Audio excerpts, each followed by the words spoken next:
is Ramon, and I'm back here with Ted, and here at the Big Fuel offices. And thank you so much for Big Fuel for loaning us the studio. Space. Thank you. A little bit, pretty awesome. So will they buy from me if they like me? You know, I know for a fact. I mean, I had experience when I first bought my Honda.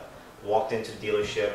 I met a salesperson, and I immediately knew, like, I don't like this guy. Why? Because he's a car salesman. But when I met him, he was just soft-spoken, shook my hand, looked me in the eyes, said hello to my wife, asked me if I wanted coffee, walked me around the showroom floor, didn't direct me to the more expensive cars, asked me a lot of questions of what I want in a car. And that made me, quote-unquote, like him.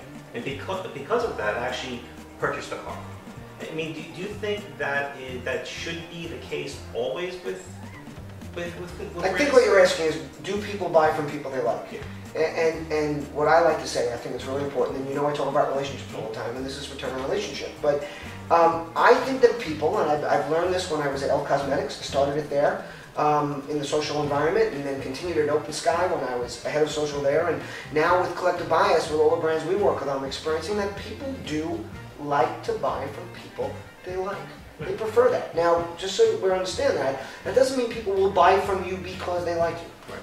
It means that all things being equal, people would prefer to buy from an experience they're comfortable with, from people they like, from a brand that is making them comfortable, than from somewhere where they don't. So, you know, it's very important because this can be your differentiator. And it sounds easy, like everyone can be nice. Right. But the truth of the matter is it goes into company and brand DNA and how people are trained. And not everybody could be that way. And a term that I've been using lately is the word approachable.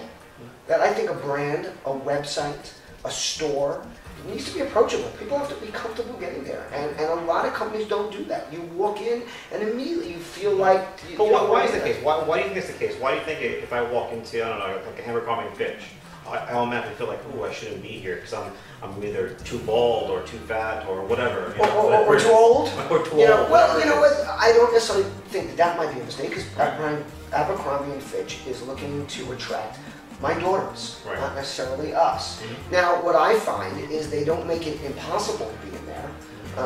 And I like to joke, maybe they want me out of there, so I just give the credit card to my daughters and they spend more. But the music's loud, but again, we're not the target audience. That my kids love it in there. So they're doing something strong there, and we're at a point now, and I think we all are with our kids, that if they're comfortable in there, we're happy with that. We're comfortable. You know, we'll deal with it. And a lot more kids are shopping on their own, and if mom's shopping for them, they might not be going in there as much. But a lot of it goes towards, I think, that the culture of a company. How important it is to you. Too many companies, I believe, think that price is the only differentiator. And when you discount heavily, offer your brand list price, you're hurting your brand because you get people accustomed to only buying at a discount. And if that's your only differentiator, then you become a commodity and you're just competing against other people in that way. But people, I found, and I look to save every dime I can. I'm a divorced dad. I have to. My kids are getting ready to go to college. I might be somewhat successful, but every dime is important to me. But I will pay a little bit more for a nice experience. I won't pay double. You know, I won't pay any significant, but I will go somewhere where someone treats me well. Yeah. And I think a lot of it has to do with engagement and interaction. So you look at credit card companies, or you look at banks, or you look at airlines, and they're not going to make you happy most of the time for most of what you're looking for. It's an unfortunate business, though. Yeah. But if they engage you, JetBlue engages you, Delta is now starting to engage you and answer your questions and make you feel like you're being heard. That's like. So it's not about love. So are you saying that it's not necessarily the brick and mortar company, it's more of what social tools they're using to actually reach out and communicate with you? You know, if companies focus on creating valuable content, unfortunately the word value is always thought of in relation to price. But I believe most consumers, most people, consider value something very different. I mean, social platforms that do well when people feel comfortable there. They're getting what they perceive as value.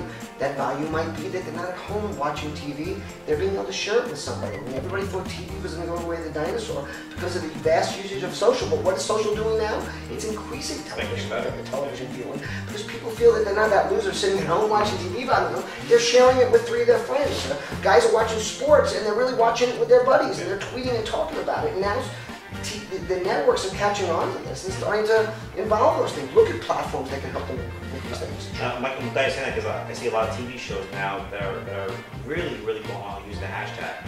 So if you're watching a show like Unforgettable, for example, or hashtag Unforgettable, and have some more social information. It's as simple, and it allows people to interact with each other. I agree. And what does that add to? That goes right back to your original question. It makes people feel good. It makes them like that brand.